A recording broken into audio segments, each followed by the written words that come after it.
Dictation start होगा 5 second बाद। Start. Andhra Pradesh के मुख्यमंत्री जगनमोहन रेड्डी ने पिछले दिनों अपनी पार्टी वाईएसआरसी से चुनाव की तैयारी शुरू करने को कहा, जिससे राजनीतिक अटकलें तेज हो गई है। जगनमोहन सरकार का तीसरा वर्ष चल रहा है और इतनी जल्दी इस तरह के बयान ने राजनीतिक पर्यवेक्षकों को चौंका दिया है। संभव है मुख्यमंत्री चौथे वर्ष में ही निर्धारित समय से 24 महीने पहले विधानसभा चुनाव कराने का इरादा रखते हो, लेकिन उनका असल मकसद बिना किसी विरोध के चुनावी जीत हासिल करने के लिए अपने कार्यकर्ताओं को प्रोत्साहित करना है। पैरा। दरअसल जगनमोहन ने चुनाव रणनीतिकार प्रशांत किशोर को अपने साथ जोड़ रखा है और कयास है कि 2022 के मध्य से वह पार्टी के लिए काम करना शुरू कर सकते हैं। वह इस तरह का माहौल बना सकते हैं कि चौथे वर्ष के अंत में चुनाव कराए जा सके, पर फिलहाल इसे अटकल कहना ही ज़्यादा साबित होगा। वैसे सत्तारूढ़ पार्टियां सत्ता विरोधी लहर से पार पाने के लिए ऐसी रणनीति अपनाती रही है, मगर कार्यकाल के बीचों बीच चुनाव की वकालत करना किसी भी सरकार के लिए असामान्य घटना मानी जाती है। लिहाजा अभी चुनाव की चर्चा करने की आखिर क्या वजह हो सकती है। पैरा। जगनमोहन सरकार ने कल्याण के कई कार्यक्रम शुरू किए हैं। कुछ का सुझाव है कि इन योजनाओं के असर होने से पहले इनका लाभ उठा लेना चाहिए और फिर वाईएसआरसी ने स्थानीय निकाय चुनावों में कमोबेश सारी सीटें जीतकर काफी अच्छा प्रदर्शन भी किया है। संभवतः इस रुझान विधानसभा चुनाव में भी कारगर साबित हो, मगर क्या समय पूर्व चुनाव सत्ता विरोधी लहर को बेअसर कर सकता है।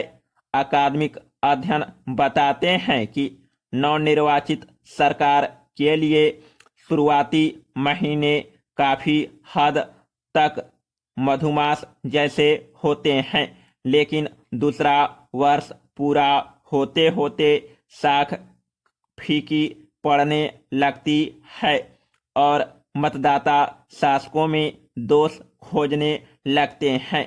यह गुणाभाग उन पार्टियों पर और ज्यादा असरदार होता है जो किसी एक व्यक्ति के करिश्मे के आधार पर सत्ता में पहुंचती हैं। वाईएसआरसी भी जगनमोहन के एकल नेतृत्व वाली पार्टी है। विभिन्न अध्ययनों का यह भी निष्कर्ष है कि सत्ता में रहते हुए फिर से चुनाव जीतना कितना कठिन होता है।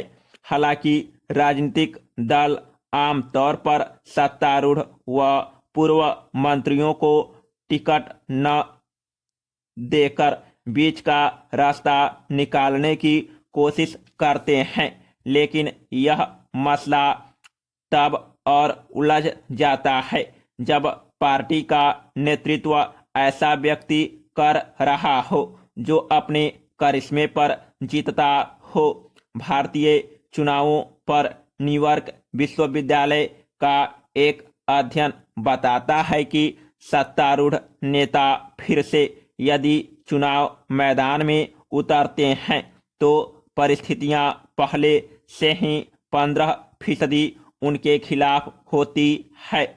हाल के स्थानीय चुनाव ने बेशक जगमोहन की लोकप्रियता बढ़ाई है, पर वह अपने पिता YSR रेड्डी के कदमों पर चलने के इच्छुक हैं, जिन्होंने जन कल्याणकारी योजनाओं की मदद से मतदाताओं को अपने साथ जोड़ने का काम किया है। मगर यह सब कुछ इस पर निर्भर करता है कि योजनाएं किस हद तक जमीन पर उतरती है। विपक्ष के असमंजस में होने से भले मौजूदा माहौल जगमोहन के पक्ष में दिख रहा हो, लेकिन उन्हें अब भी बहुत कुछ करना होगा। पर्यवेक्षकों का कहना है कि पश्चिम बंगाल में प्रशांत किशोर का दाव सफल रहा है और वह ममता को लगातार तीसरी बात सत्ता तक ले आए, पर आंध्र प्रदेश के हालात बंगाल से जुदा हैं।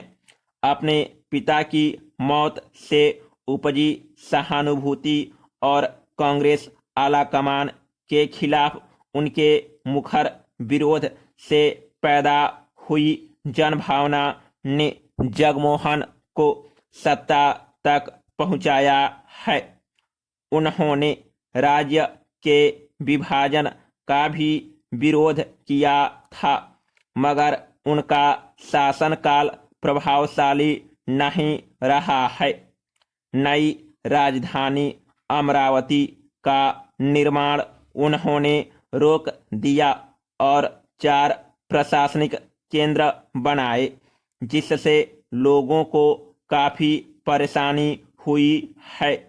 चंद्रबाबू नायडू की तरह जगमोहन भी केंद्र से विशेष राज्य का दर्जा हासिल करने में विफल रहे। पैरा इतना ही नहीं, राज्य की GDP भी नकारात्मक है और नियमित कामकाज के लिए भी भारी कर्ज लेना पड़ा है।